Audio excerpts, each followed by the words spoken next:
Dětí volají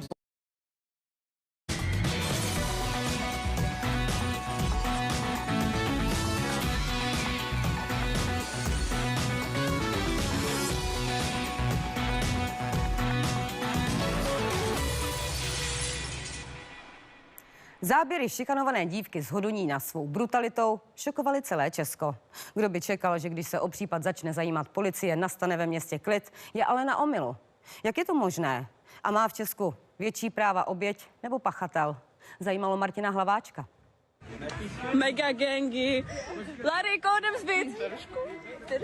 Koho jdem zbyt? Terušu! Takhle vypadaly minuty před brutálním útokem, jehož záznam sami aktéři zveřejnili na internetu. Mandila si vytrhá. Ty jsi očurala. Toto video, na kterém dětský gang šikanuje dvě dívky, svou brutalitou šokovalo celé Česko. Případem se začala zabývat policie, začala se o něj zajímat média a do Hodonína dokonce vyrazil na kontrolu sám ministr školství. Kdo by čekal, že potom, co se o případ začala zajímat policie, že už v Hodoníně nastane klid, mýlil by se. Tak v neděli ve 14:00 na Zimáku a řekneš mi toto všechno do očí, budu čekat. Nechává vzkazy, vyhrožuje. A dělá to i teď, přestože už vlastně policie ji prošetřuje? Dělá to i nadále? Ano, dělá. Je psychicky na dně, vyčerpaná, prostě je to psychický teror. To není lepší, je to horší, než to bylo. Tereska prostě nechce jít domů, jo, u kamarádky. Každý den s ním prožívám trauma, chodí, zvoní na zvonky, jo, chodí prostě pod okna, hulákají tam, vypisují, stojí před oknem, stojí před autem. Vy jste říkala, že vlastně chodí před dům k autu. Ano. Kdo konkrétně jsou to ty aktérky, které vlastně napadly? Ano, ty aktérky. Příbuzní jedné z napadených dívek tvrdí, že teror neskončil.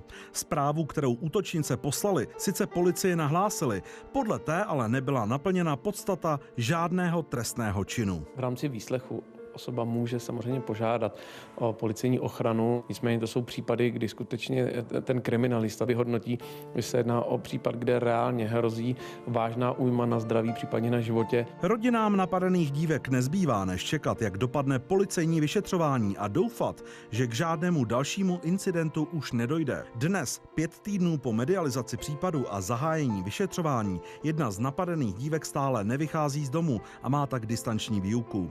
Jako jediné řešení problému se rodinám jeví stěhování. Trvá to už dlouho, moc organizací se k tomu jako na to chytlo, tak pořád se nic neděje. Kdyby se jenom možná ty lidé chtěli svým způsobem někteří jenom zviditelnit a prostě špatný. Mandila si vytrhá.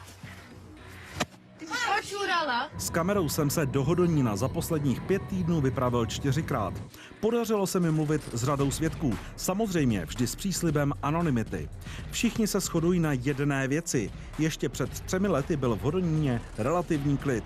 Ten podle výpovědí místních skončil, když se do města na začátku roku 2022 přistěhovala jedna rodina ze zahraničí. A právě okolo 2 dospívajících dcer se začal tvořit obávaný dětský gang. Znám některé rodiče poškozený jako dětí. A ty mají názor na jaký vlastně? No, asi stejný jak my. Prostě je to hlavní aktérka. Prostě je to slečna, která napadá děti, vyhrožuje. Vím, že je aktérka hodně bitek. Já jsem chtěla oko. Podle našich informací tento případ šikany zdaleka nebyl první. Svědci i oběti se ale báli nebo styděli to nahlásit.